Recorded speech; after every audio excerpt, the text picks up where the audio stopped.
Randy. Yes, sir. It's fall, man. It's chilly. The leaves are getting beautiful on my walk in the mornings. You know, when you go out for your 5-mile walk every morning, do you see those beautiful leaves too? You mean like if I'm dreaming that I'm taking a walk? I guess so. Yeah. I mean, I have an elliptical over here. I use that from time to time, but yeah, I take a little walk here and there.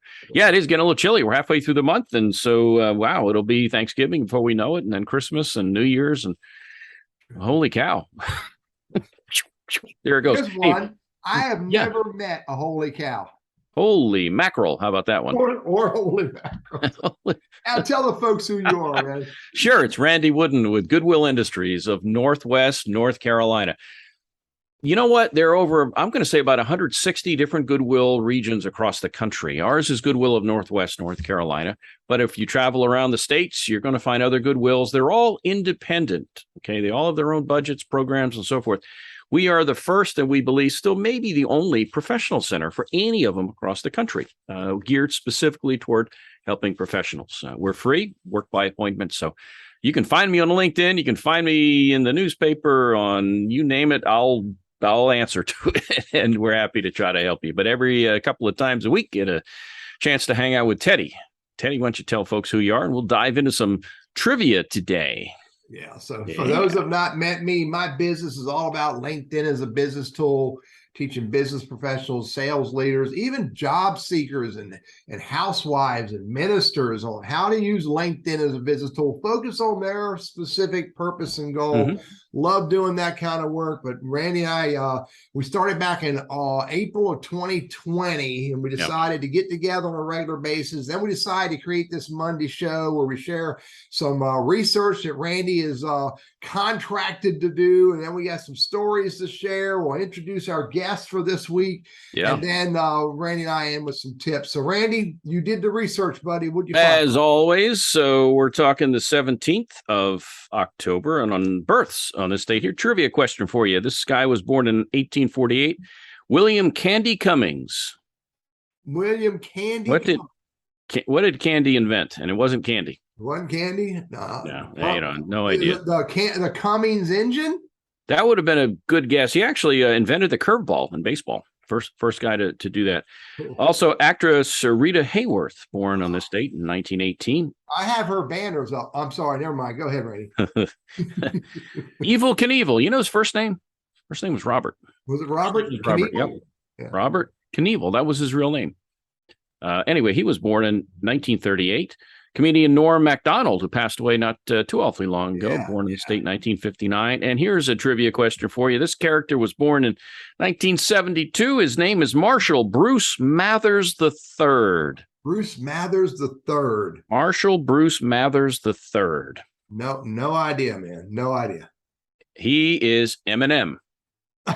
I don't even know who Eminem is. I mean, I see the guy and I'm like, all right, I have no clue what he does. I mean, he's a singer, but is he one of the M&Ms? Is he the white orange or the different color M&Ms? Beats me. But anyway, he's a big celebrity apparently, and so anyway, I thought I'd include him there. All right, so the deaths on this date.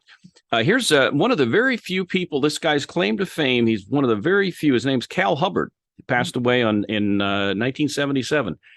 Sports related. Cal Hubbard. He is actually in both the baseball and football halls of fame. Oh. That's not an easy feat. Baseball an umpire. And football. Was he the dude to put the white chalk lines out the first time? He was. He made his baseball fame as an umpire. Not so much a player, but more so football from an athletic standpoint. Chopin, Frederick Chopin, the composer and pianist, passed away in 1849. And all right, you ready? Put your listening cap on. You load 16 tons, and what do you get? Well, that's not day older and deeper in debt. That's not Johnny Cash, is it? Nope. Tennessee, Ernie Ford passed away on this date, 16 tons. Yeah. Oh, my soul to the company store. Anyway, 1991. Events on this date. You ever heard of the optical phonograph? Optical phonograph. Nope, it's new to me. Optical phonograph. The first movie on this date, 1888, Thomas Edison filed a patent for the optical phonograph. In other words, movies. Hey, Randy, is that like a CD player? Yeah, that's it. Optical movies, the picture show, what they used to call it, the picture show. Go to the moving picture. Moving pictures. Yep. Al Capone, 1931, convicted 23 counts of tax evasion, and the first NFL game on this date, 1920. Huh? So there you go. I got a quick story for you. All right, and man. this deals with getting to know people beyond what we see in the media and how people are portrayed. We had Alan Joins on this past week as our lunch guest.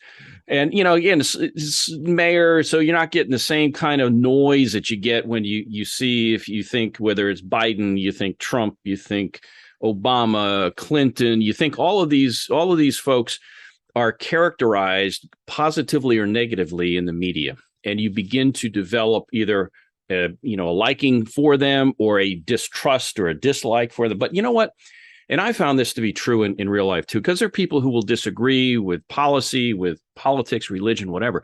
But when you get a chance to actually sit down and talk to somebody, apart from the politics, apart from playing to the audience, and just get to know them a little bit more as a person, you're going to find out that, if I cut my finger, we both bleed the same color. Okay. Right. Nobody gets out of here alive. I've said that forever. Yeah. One of these days I'll be out of here and I won't be alive. You're going to prove it, right? It'll be documented. It'll be on the next the next lunch show trivia deaths thing here. Yeah. The idea being, get to know the person, look beyond the stereotype or the media, and same thing for performers, movies, singers, and all that. They're actual people, and we have feelings and things that are maybe not what we might think they are. Yeah. Based on what we see and read about. So that bias that we have about everything based on what someone else says can be changed significantly when you have that conversation directly. Yeah, there are a lot of people, they're not as holy as you think they're made out to be, and they're not as evil as you may think they are based on what you're seeing. So it's usually somewhere in the middle. Yeah, I get it, man. All right, here's my story, dude. Yep. Did talk about nobody gets out of here alive? Yeah. Did you know that you only get one body?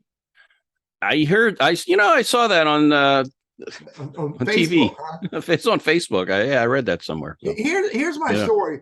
I met a guy recently who's struggling with health. He's struggling, but he ain't doing nothing about it. And I'm like, man, you're struggling with health. You need to do something about it. And his reasons for not doing something about it may be different than other people's reasons for not going to the doctor or taking your medication or checking your blood pressure or whatever it is that you need to do to take care of it. You only get one body. And by the way, this is true, Randy. This is absolutely true. If your body fails, nothing else counts. It's all over. So my story is, really a plea as well as just sharing a story about a gentleman that's struggling with health and not taking care of it, but it's also a plea to all of us, including myself, that we have to take care of ourselves. So if we have to go to the doctor, we have to start taking medicine, we have to start measuring our weight and our blood pressure and whatever it is, do what you need to do because you only get one body. And after it fails, nothing else counts. Yeah, and I'm going to tag onto that too. Also don't obsess over it. I mean, I know people that worry themselves to death. And I'll tell you something else. I had prostate cancer about 13 years ago. And I've run into a lot of guys and I've heard anecdotal stuff from wives whose husbands have died from it. And the thing is, they fear, the process of getting checked, and to them it's embarrassing or whatever. And so they just put it off. Yeah. But again, just because you put it off doesn't mean it ain't happening. So go get it looked at and then move on from there. Who do we have? Who's our guest this week, Teddy? Liz Summers is coming on, and this conversation is going to be a little bit different than some of our conversations. It's about leadership. Mm-hmm. It's about leadership because, by the way, Randy, in case you didn't know it, and you and I are leaders, man. All right. Poor people. Let me get my leader hat on here. I got a hat somewhere. It says, I think it's my Walmart hat. I might just fish that out for next week. Not greeters, we're leaders. Oh, I thought you said greeters. Oh. Yeah. Now, we're all leaders. And so Liz is going to come on and we're going to have a conversation about leadership and how to be a better leader. And it's going to be a fun conversation. Because again, it's something that we all we have to accept that we are all leaders. And so whatever we can do to be better at it, even if it's to be better at it in our family life or our community life, it's worth understanding. So join us 11:55 a.m. Eastern Standard Time, Wednesday, coming up on the 19th. And Liz Summers is going to join us about leadership. Nice. Yeah.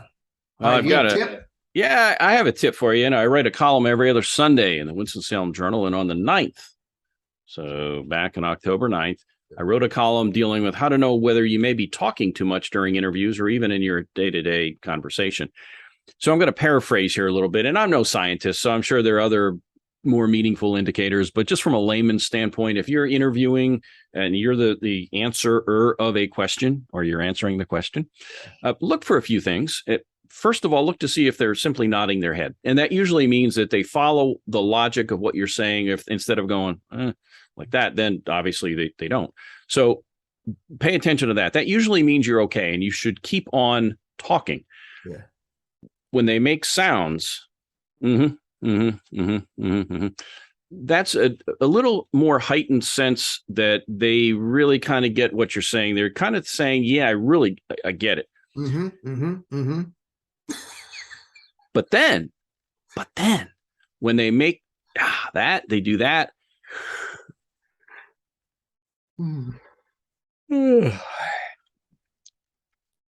No, but when that's pretty egregious. How's that for a word? But when they make sounds, that's fine. Okay, you can still go. But when they start to say words, things like, okay, that makes sense. Right. I understand. We can move on now. I got it. I understand. That's a hard stop. When they say that, they're done listening. So then you're faced with, what do I do now? And you can either continue to babble like I'm doing now and irritate the person and hardly ever breathe and keep talking because you're nervous and you want to impress them. And the next thing you know, 5 minutes go by and they still haven't heard you breathe yet. And now they're ready to take a nap. Yeah. Point being, ask a question. That'll force you to stop talking. It'll throw back to them for maybe clarification, whatever they would like to hear next from you. But chances are they're ready to simply just move on. Yeah, I get it, buddy. And you don't want to ever hear them say this. You don't want to ever hear this. I wish you could just shut your big yapper. I'm like, shut up over there. Yeah. All right, here's my tip, buddy. Yeah. Here's my tip, man.